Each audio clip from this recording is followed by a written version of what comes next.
que c'est que la pacification pour un militaire aujourd'hui?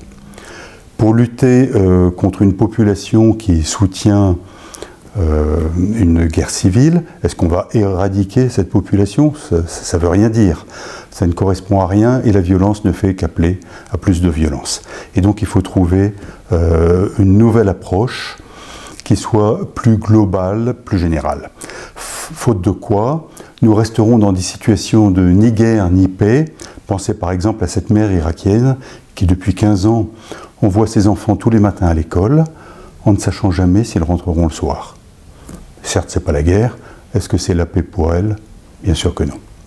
Si vous voulez, jusqu'au XXe siècle, on avait un petit peu la vision de Clausewitz, pour qui la guerre était la continuation de la politique avec d'autres moyens, c'est-à-dire une vision séquentielle. Aujourd'hui, ce n'est plus le cas. Les combats se mènent en même temps que l'on doit gérer la dimension politique, économique, culturelle, médiatique, industrielle, etc. Et donc, c'est bien dans une approche globale, c'est-à-dire dans une gestion de la complexité, qu'il faut s'inscrire. Alors, la gestion des conflits, de quoi s'agit-il? D'abord, il faut faire en sorte que les conflits soient légitimes, et pour cela, on a besoin de travailler dans un environnement international. Quand un pays se met en conflit avec un autre, nécessairement, il va le faire avec en arrière-pensée ses intérêts particuliers nationaux. Tandis que quand on œuvre dans le cadre d'une alliance internationale, et qui plus est sous l'égide d'une résolution du Conseil de sécurité des Nations Unies, nécessairement on prend en compte les besoins des uns et des autres, et donc on va plus vers le bien commun. Par ailleurs, on doit s'efforcer aujourd'hui d'avoir des ambitions limitées, des ambitions qui pourront être partagées par l'ensemble des acteurs du conflit, que l'on pourra expliciter de façon claire pour qu'elles soient partagées. Ensuite, la gestion du conflit.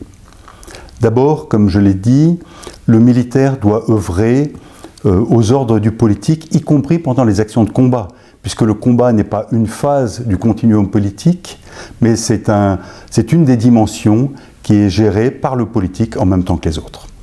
Donc c'est très clair, le militaire est aux ordres du politique. Le corollaire, c'est que le politique doit effectivement effectuer cette coordination des différents domaines d'action, et il doit l'expliquer au militaire, il doit lui dire où il veut en venir et comment, de façon à ce que le militaire puisse conduire son action de façon intelligente. Donc cette interaction, cette compréhension et cette confiance entre le politique et le militaire. Ensuite, les militaires doivent s'efforcer à préparer la paix, y compris pendant les actions de combat. C'est-à-dire qu'en permanence, il doit respecter son ennemi, essayer de le comprendre. Le militaire doit ensuite adapter son comportement et pour ça mettre en œuvre une qualité que les Britanniques appellent la versatility. La versatilité à l'anglo-saxonne, c'est l'adaptabilité, la souplesse, la réactivité, qui sont liées à la compréhension non seulement de la situation, mais de ses évolutions, y compris dans les dimensions non militaires. Simultanément, le militaire doit avoir beaucoup d'humilité face à la complexité qu'il ne peut embrasser totalement. Ça, c'est une qualité un peu moins britannique. Et puis, il doit toujours montrer une forte détermination, bien entendu, car il s'agit bien d'œuvrer dans un environnement de violence. Et les vies sont en jeu. Voilà. Maintenant, comment peut-on conclure les conflits de nos jours, si tant est qu'on puisse, car certains, comme en Somalie, durent depuis 25 ans. Eh bien, la première chose, il faut prendre conscience du fait qu'on ne peut plus imposer la paix si les belligérants ne sont pas d'accord. Et donc on doit d'abord œuvrer tout au long de la gestion de la crise, du conflit, mais plus généralement de la crise, œuvrer à rechercher des accords entre les belligérants, ça me paraît essentiel. Il faut ensuite se départir d'une vision conceptuelle, comme nous Français aimons bien le faire régulièrement, pour entrer dans des actions pragmatiques, quelquefois des toutes petites actions, mais qui permettent de changer la donne sur le terrain, de faire évoluer les mentalités, de faire en sorte que le quotidien devienne plus facile pour les belligérants et que finalement la confiance commence à renaître. Il faut ensuite sortir de l'idée d'un jeu à somme nulle. Quand on gère un conflit aujourd'hui, on n'est pas devant un échiquier sur lequel l'une des parties va gagner au détriment de l'autre. Si on fait les choses comme ça, on n'arrivera pas à obtenir une paix durable. Il faut essayer d'imaginer un échiquier plus large, multidimensionnel, dans lequel chacune des parties aura quelque chose à gagner, dans lequel on va rechercher un bien commun général, dans lequel il n'y aura que des gagnants, car si on n'y arrive pas, au contraire, il n'y aura que des perdants à moyen, à long terme. Et ça, je pense que c'est particulièrement important.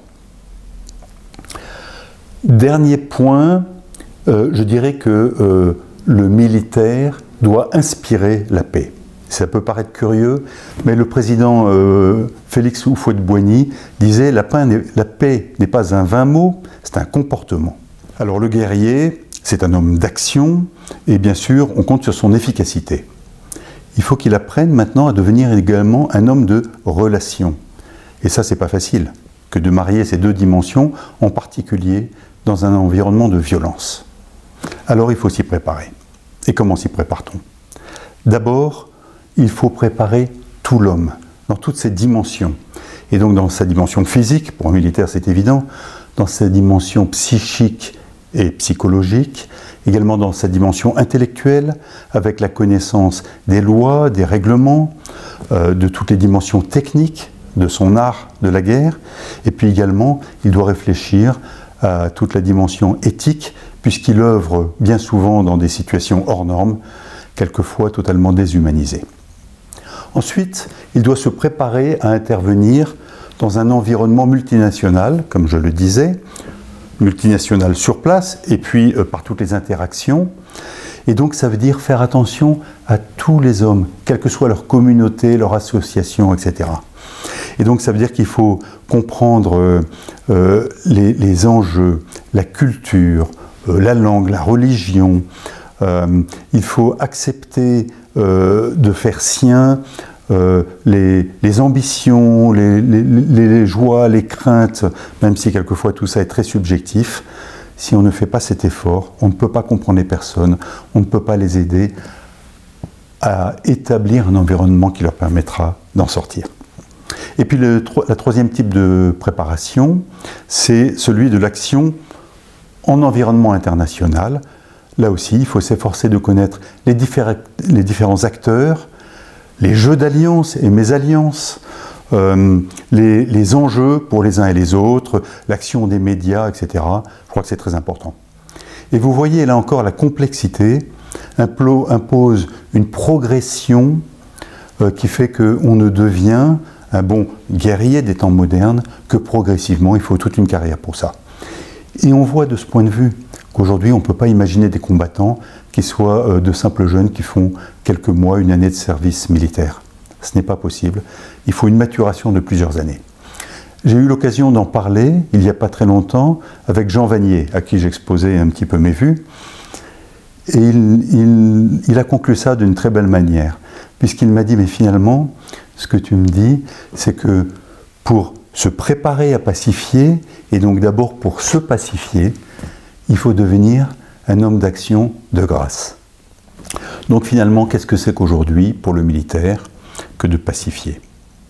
Ce n'est plus gagner une guerre, c'est accepter de rentrer dans une logique de gestion de la complexité des acteurs, des différentes dimensions, des modes d'action, pour essayer d'élaborer une solution qui pourra non pas s'imposer, mais être acceptée par les différents acteurs du terrain sur lesquels on intervient, pour construire ensemble, progressivement la paix, mais en le faisant avec courage et abnégation, avec humilité.